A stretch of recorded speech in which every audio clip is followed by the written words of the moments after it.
So one of the great things about going ductless is that you may qualify for rebates and incentives from Idaho Power and even Mitsubishi. Not to mention, there are some federal tax credits as well that you might be eligible for.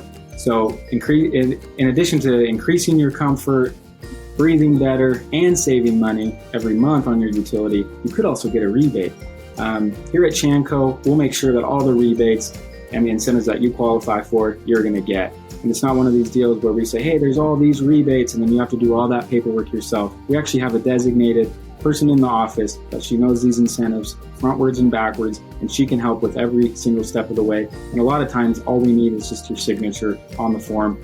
We'll submit it, talk to the where we need to get the incentives from, and we have a really good relationship with them as well. So, the utility companies in our area love giving rebates for ductless units because they save so much energy, and it really helps them during their peak demand times. So some of the rebates that you may qualify for are, if you're going from baseboard or radiant ceiling electric heat or wall electric heaters, you could be eligible for up to $750 from Idaho Power.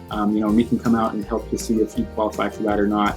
Mitsubishi also has some rebates during certain times of the year, and then the federal tax credit as well is something to look into. So just remember, we won't drop the ball after the install. So instead, we'll make sure all the programs you qualify for help you out every single step of the way to make sure that you actually get those rebates in your pocket